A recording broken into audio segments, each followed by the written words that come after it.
I used to hate people not liking me.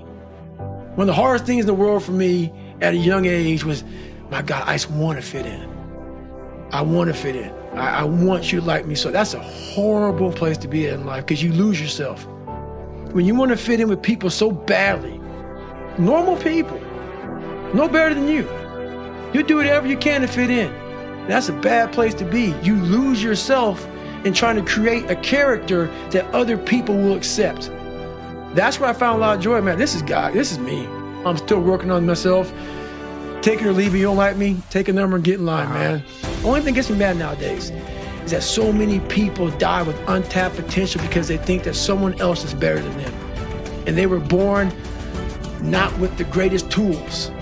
You need the ability to grind your ass into a fine powder. And when you're in that fine powder, find a way to build that back up repeatedly. And it's possible. If you want to be great, you want to be best ever at what you do, you're going to be misunderstood by everybody because you're going to be so obsessed and so driven to get there. And that's what it takes. It takes every second of your life. Anybody says balance? Yeah, balance is important for a lot of people. It is. But if you want to go to that edge where people do not like you, don't understand you, question everything you do, you've arrived. And then you take it to another step further with this being hard mentality. So I did a lot of things that pushed people the wrong way, that rubbed people the wrong way. And in that, being in the fraternity, it's like a big soap opera. It's like the guiding light. And, you know, people start not liking you for certain reasons. People don't know who you are. Rumor mills start happening. Then I have 2 heart surgeries. People think I don't want to deploy overseas. Oh, Goggins don't want to fight. He just wants to run. But I'm not going out saying I had 2 heart surgeries. I couldn't even go fight. So just a lot of things happened. And within that, it's life. Me looking back on it, I was who I wanted to be. You're looking at it almost like the daggone light bulb.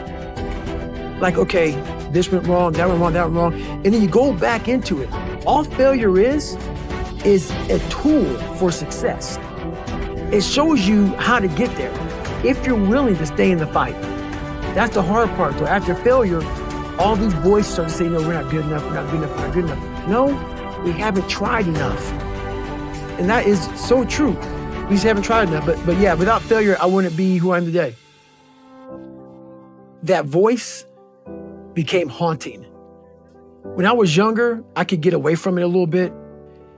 When it becomes something that steady just pecks at you all day long, no matter what you're doing, I could be talking to you in this voice at the same time, like, what are you doing? What are you doing, man? You're a loser. Where you going, man? This is what you can do your whole life? So it'd be talking to me as I'm talking to everybody. It was almost like I had 2 people. And I'm like, good God, just shut up. I want to be comfortable. I want to be left alone. I don't want to face all these things that life gave me. And my biggest thing to these people who are out here is, honestly, man, you have to start callousing over that victim's mentality. You have to start building this mental armor that no matter what anybody said, that you can be in a room full of 1 million people and all million can be like against you and calling you names and whatever. And you like this, you know what? Roger that, man, 'cause I know exactly where I'm going. I know exactly what I'm doing. And that's the kind of self-esteem you have to build in yourself, man, in this kind of society today, because it's tough. It's tough out here nowadays. It's so easy to be great nowadays because most people are weak. This is a softened generation. So if you have any mental toughness, any ability, you have any fraction of self-discipline, we all have 2 people. We all have 2 people. And I'm not saying you're crazy. We have the easy voice, which is that 20% telling yourself that I'm easy at 90% of my full potential, maybe 100% at that 20%. That's that voice that we all love. That's that very comfortable voice that's that mommy holding you saying it's going to be okay. Doesn't care how good you are, just loves you. Just loves you no matter how messed up you are in life. That's where you want to be at. So that's that one voice. This other voice that we walk very far away from is the voice saying, hey man, you ain't doing it. So we try to get this voice out of our head completely. And we live over here in this lane. Don't hit the snooze button. All these things are very important. That's been told a lot of times. Why don't you hit the snooze button? Because you wake up already failing. So what happens when you hit the snooze button? You may not make your bed. You may not do your hair the way you want it. You may not pick the right clothes out at the time. And remember how you had a job interview for a job? We've had several of them in our lives. What did you do the night before a job, weeks before a job interview? So you had you prepared your bowl out for your oatmeal, your cereal, whatever you had in the morning time. Your coffee cup was out. Your clothes were laid out. You studied, you rehearsed, you were ready. You brought your best self. You were going to war with yourself because you wanted that interviewer to see your best self. You won. You got the job. After a few months in that job, you look around. I got the job. You start to back off. The clothes aren't out. You're not ready. You're hitting the snooze button. You don't get up on time anymore. You realize that you can still have this job and not be your best self. I had to stop caring what people thought about me. I walked around and I put these people on a pedestal. Everybody was better than me. So I can't tell you anything about me because you're going to judge me and I'm going to feel even worse than what I am. What I realized, once I calmed my mind down and sat back and looked at how jacked up this world is, once you realize that you are not alone, everybody that's talking to you about how jacked up you are, only thing they've done better than you is they've hidden their world better than you have. That's all they've done. So once I realized that, for instance, there's all these things that are on TV and we have all these news people judging people who jack up in life. Yeah, they made big mistakes. But that person who is judging you on TV, I guarantee you, that news person, they say, I'm glad that my didn't come out, but I'm gonna judge the hell out of you.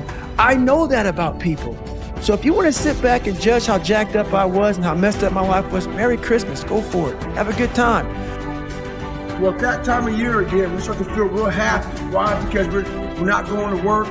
If you believe in Santa Claus and you celebrate Christmas, you're looking forward to Santa Claus coming down the chimney giving you some presents. It's a real good time of year. So in that good time of year, we start to feel real good about ourselves. So I start to feel great. So we start making promises to ourselves about, hey, I'm going to lose some weight. I'm going to do better in school. I'm going to be better here, be better there. But guess what happens? The real Merry Christmas happens when all of that noise is gone. It's quiet. And it's you against you. And now all those endorphins are gone. And I promise you made by getting up early and getting after it to go lose weight, study harder, guess what?